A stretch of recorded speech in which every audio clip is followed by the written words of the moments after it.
Untuk investasi memang sangat banyak resikonya. Investasi itu penting untuk masyarakat. Kebutuhan akan modal membutuhkan pasar modal gitu.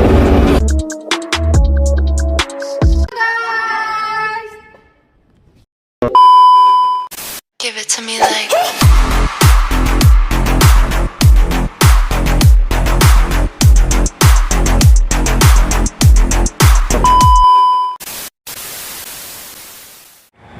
Ten, nine, eight, seven, six, five, four, three, two, one.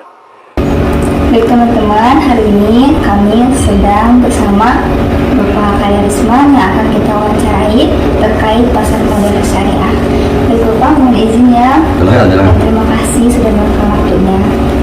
Baik Pak, terkait pasar modal syariah, apa yang Bapak ketahui tentang pasar modal syariah? Yang diketahui secara umum aja sih, Iya Pak. bahwa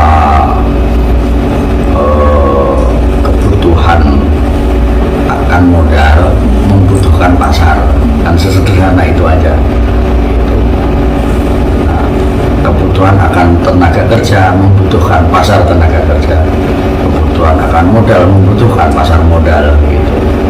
Jadi pasar modal itu adalah pasar yang menyediakan modal gitu. Baik Pak, lalu apakah Bapak mengetahui produk-produk yang terdapat di pasar modal syariah? Tahu tapi nggak terlalu detail ya. Pasar modal itu kan secara umum terbagi menjadi dua kutub ya. Ada pasar modal konvensional, ada pasar modal syariah. Nah, pasar modal sendiri kan produknya ada dua tuh. Apa coba? Ada obligasi, saham, Ada. suku. Jadi yang satu sifatnya obligasi, bond, gitu. Yang satunya saham. Obligasi dengan saham itu perlakuannya berbeda.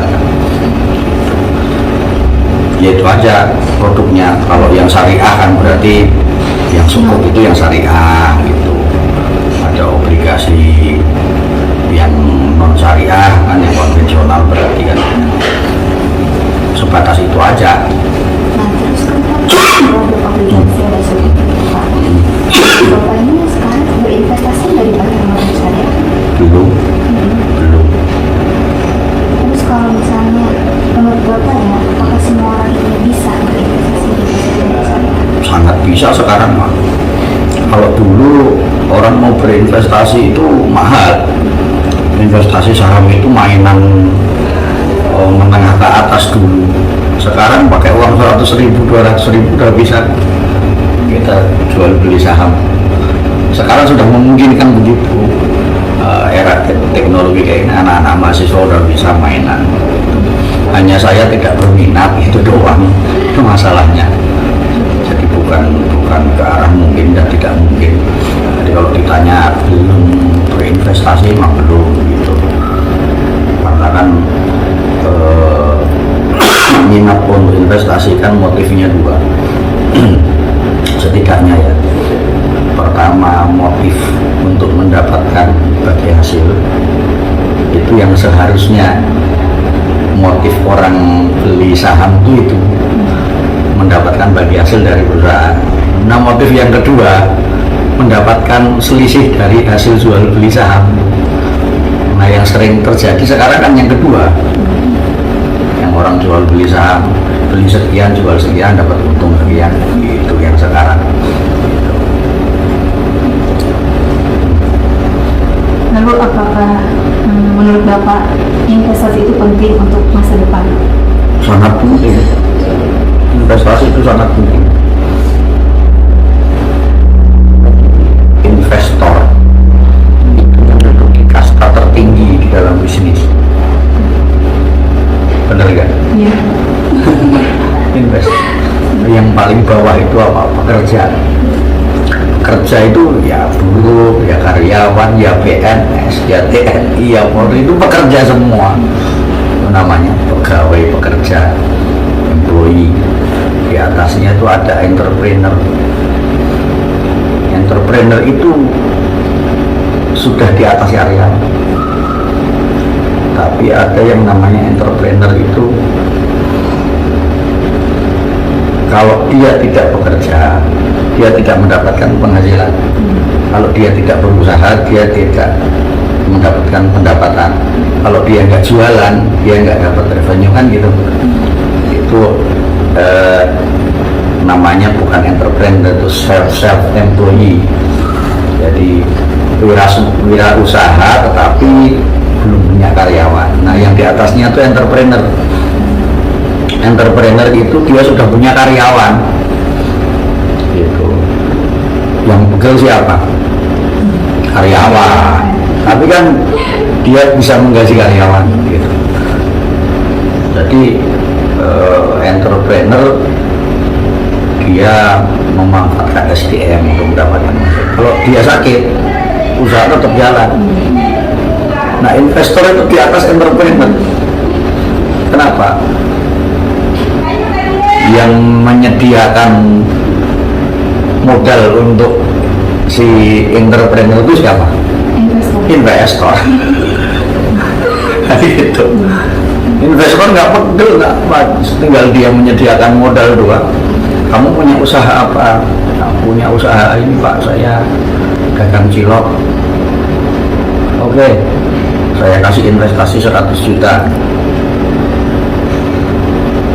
Investornya pegel enggak? Enggak. Yang berpikir untuk memobilisasi dana itu kan entrepreneur. Gimana caranya uang 100 juta itu bergulir mendapatkan keuntungan? Investor logis nggak kalau dari 100 juta itu minta keuntungan? Nah, itu bisnis as usual lah gitu. Namanya orang bisnis, masa ya masih modal nggak ada ini. Namanya di Islam kan itu dikenal dengan istilah mudharabah itu. Sebagai investor, sebagai pelaku usaha gitu. Bapak, terus ketika kita berinvestasi, apa Bapak tahu bahwasannya investasi itu ada risikonya gitu? Setiap investasi pasti ada risiko.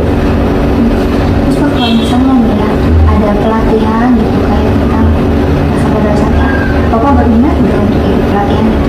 Seminar? Pernah saya ikut pelatihan itu pernah.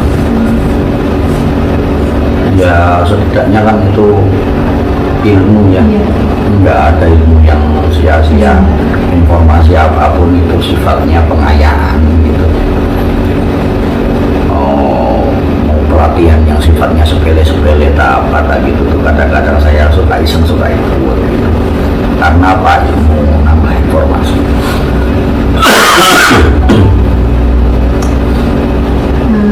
Terus Pak, jika galeri investasi Fakultas Ekonomi dan Bisnis Islam UI Suleman Hasanuddin Banten atau Bursa Efek Indonesia,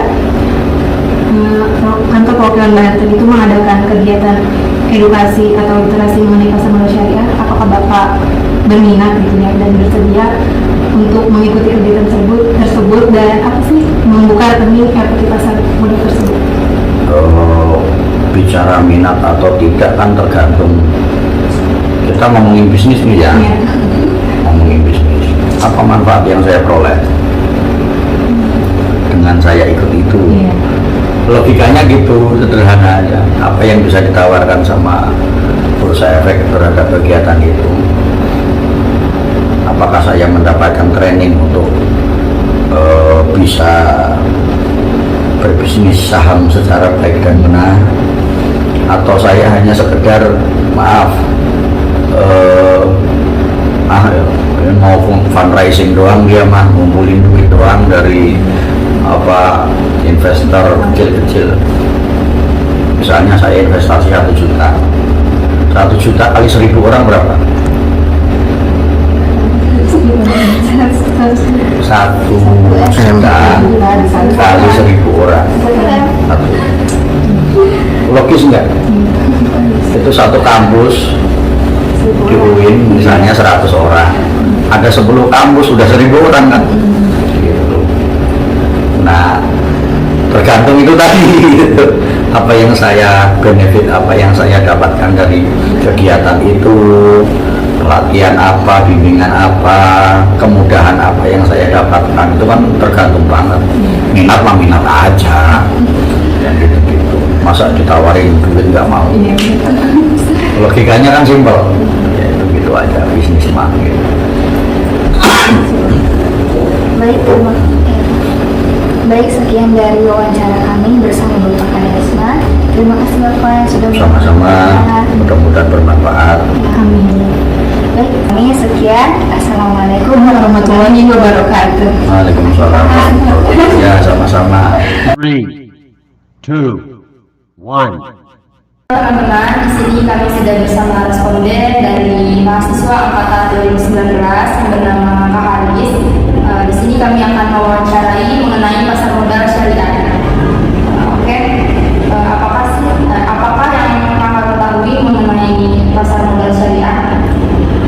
Baik, pasar modal syariah itu adalah pasar yang sesuai dengan ajaran-ajaran agama Islam. Pasar modal yang sesuai ajaran agama Islam dan tidak bertentangan dengan agama Islam. Ya seperti salah satunya contohnya di negara kita itu lembaga pasar modal syariah yang dinaungi oleh lembaga OJK, Otoritas Jasa Keuangan. Dan contohnya lagi seperti BI Bursa Efek Indonesia.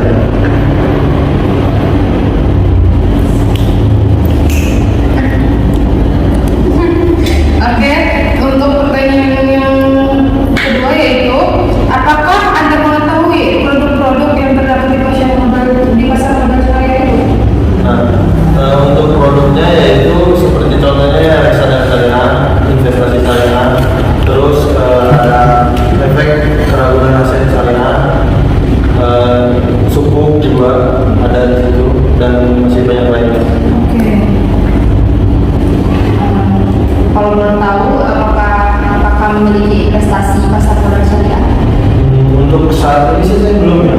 Mungkin rencana kedepannya saya ingin gitu mempunyai atau memiliki salah satu saham dari saham-saham syariah. Nah di situ waktu saya pelajari seperti saham-saham syariahnya, contohnya ya dari Unilever itu masih terbilang investasi syariah karena di situ ada susunan-susunan ataupun aturan yang masih melekat pada syariah, sedangkan dari investasi yang lain itu berbeda karena sudah keluar dari ajaran atau peraturan dari prinsip-prinsip syariah. Lalu, apakah Anda memiliki investasi untuk mencari tahu terlebih dahulu mengenai jenis investasi yang Anda inginkan sebelum memutuskan untuk berinvestasi? Yaitu dengan cara kita itu banyak belajar ya pertama, dan kedua kita banyak mencari tahu di bursa efek seperti contohnya Indopremier ataupun reksadana syariah yang lainnya. Kalau di Indonesia biasanya yang terpercaya itu dia menggunakan Indopremier, import, biasanya dibilang import. Nah, untuk dia itu saham-sahamnya banyak. Nah di situ ada yang syariah dan ada yang bukan syariah. Jadi kita harus mencari tahu dulu mana yang syariah dan mana yang bukan sebelum kita berinvestasi di saham tersebut. Terima kasih. Oh iya, menurut Kakak, apakah semua orang dapat berinvestasi di pasar modal syariah? Bisa, semua orang bisa berinvestasi karena di sini tidak ada peraturan atau larangan untuk orang yang ingin berinvestasi di saham tersebut. Jika dia punya modal untuk berinvestasi, silakan saja gitu. Jadi itu bisa meningkatkan perekonomian syariah di negara Indonesia khususnya. Ya, lalu apakah menurut Anda investasi itu penting untuk masa depan? Gimana? Investasi sangat penting untuk masa depan. Itu sangat penting sekali bagi semua orang sebenarnya, karena investasi itu untuk jangka panjang, tabungan jangka panjang. Jadi kita naruh uang kita di situ untuk masa depan kita. Kalau misalnya kita sudah tua ataupun kita sudah tidak bekerja, kita bisa menggunakan uang tersebut, dan kita menyimpan uang tersebut bukan cuma-cuma gitu. Karena di situ kita menyimpan uang tersebut itu untuk jangka panjang dan ada keuntungan tersendiri untuk diri kita pribadi. Terima kasih. Lalu apakah tahu kalau investasi itu memiliki banyak risiko? Ya, investasi memang sangat banyak risiko. Saya akuin di situ banyak orang yang rugi dan banyak orang yang stres karena mungkin sahamnya turun lagi anjlok dan dia tidak tahu bahwasanya memang investasi seperti itu. Jadi tidak semuanya untung hanya enaknya aja gitu. Jadi ada risiko-risiko yang harus kita tanggung sendiri, dan itu tidak bisa kita tanggungkan atau kita lempar ke orang lain, karena itu sudah menjadi risiko kita pribadi. Sebelum kita berinvestasi, kita harus tahu dulu ini saham kedepannya bakalan naik ataupun turun. Baik, jika suatu saat nanti dana yang Anda investasikan itu mengalami penurunan, lalu apakah Anda masih berminat untuk melakukan investasi tersebut? Kalau saya pribadi ya, kita lihat dulu jangka waktu setahun dia misalnya turun. Nah, tahun berikutnya kemungkinan misalnya ada kenaikan, kita masih bisa nyimpan investasi kita di situ. Akan tetapi kalau misalnya tahun ke depannya makin buruk, ya bisa jadi kita harus tarik investasi kita dari saham tersebut, karena sudah tidak ada ibaratnya kenaikan, sudah tidak ada kepastian dari saham tersebut. Ya, baik. Lalu apakah bagaimana cara Anda untuk mengatasi agar tidak terjadi penurunan pada investasi yang Anda lakukan? Kalau saya sih biasanya, menurut saya dengan kita mencari tahu terus, dengan kita belajar, kita lihat, selalu cek saham ini bagaimana prospeknya, bagus tidak ke depannya. Terus kita lihat setiap bulan, setiap hari, bahkan ini saham kira-kira menjanjikan kita untuk ke depannya. Bila saham tersebut menjanjikan, maka terus saja kita investasi di situ, jangan kita tarik. Kalau misalnya investasi itu sudah ibaratnya kita yakin ke depannya bakal turun, ya lebih baik kita ambil, pindah ke saham yang lain. Oh ya, pernah nggak sih kakak kayak mengikuti pelatihan atau seminar itu mengenai pasar modal syariah? Alhamdulillah syukur ya, saya pernah gitu. Meskipun nggak sering gitu, ya pernah. Seperti contohnya waktu itu ada seminar-seminar yang diadakan oleh Action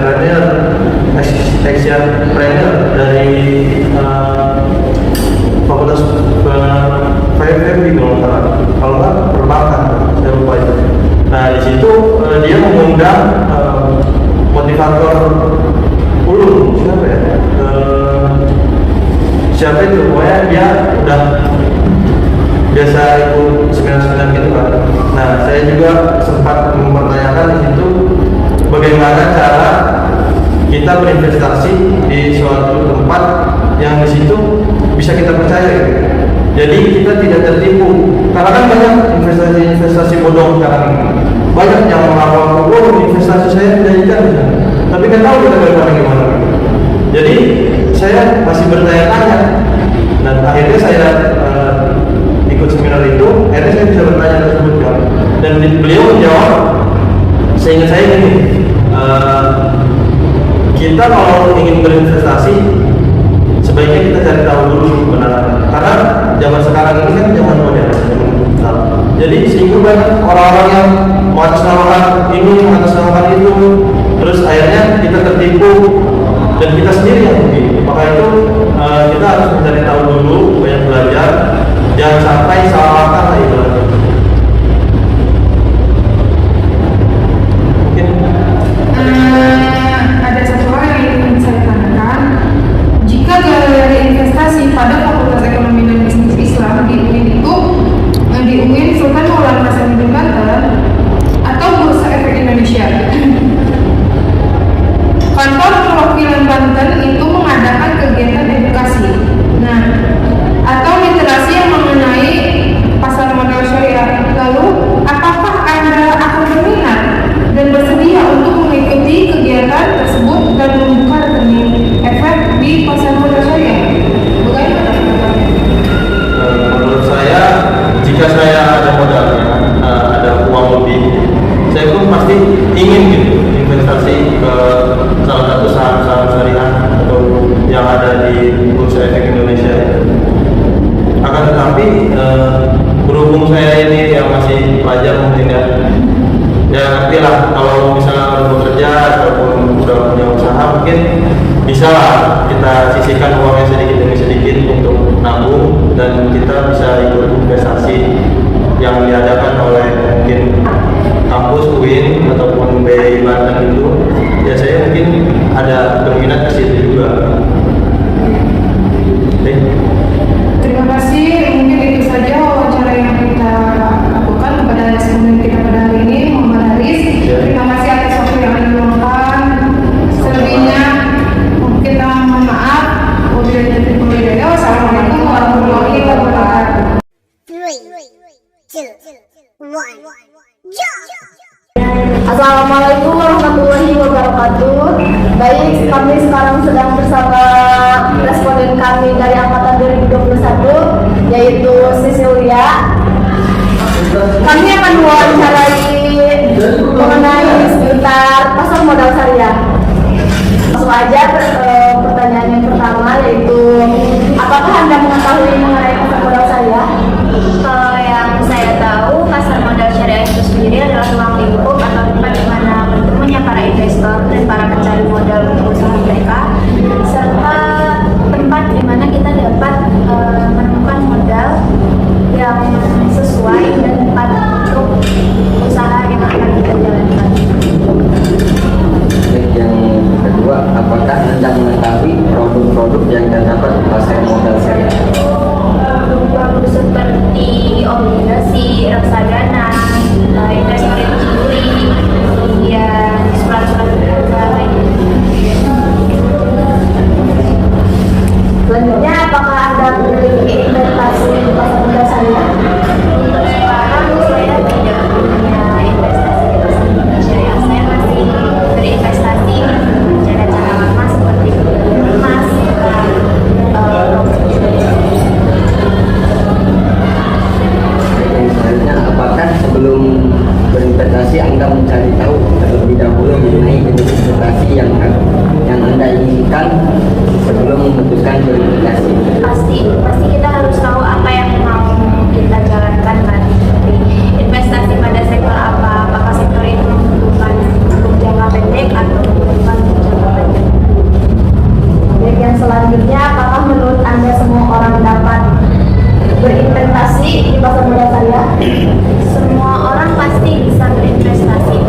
mengetahui bahwa investasi memiliki risiko? Ya, investasi itu merupakan suatu risiko, semua orang pasti ngerti. Dan jika suatu ketika dana yang Anda investasikan mengalami penurunan, apakah Anda masih berminat untuk melanjutkan investasi Anda? Kalau dana yang ini di sini intinya dananya mengalami kerugian kan seperti itu. Saya mungkin akan meninjau kembali ya, apakah sektor yang saya berinvestasi itu dapat berkembang kemudian dapat mengembalikan keuntungan kepada saya atau sekedar mengembalikan modalnya saja. Kalau misalnya saya tinjau tidak ada perkembangan atau perubahan kedepannya, ada kemungkinan saya akan tarik modal saya dari sini. Selanjutnya, apakah Anda pernah mengikuti pelatihan atau seminar mengenai pasar modal saya? Sebelumnya belum pernah. Jika Galeri Investasi Fakultas Ekonomi dan Bisnis Islam Sultan Maulana Hasanuddin Banten atau Bursa Efek Indonesia, kantor perwakilan Banten mengadakan kegiatan diskusi atau deklarasi mengenai pasar modal syariah. Apakah Anda berminat dan bersedia mengikuti kegiatan tersebut dan membuka rekening efek di pasar modal syariah? Untuk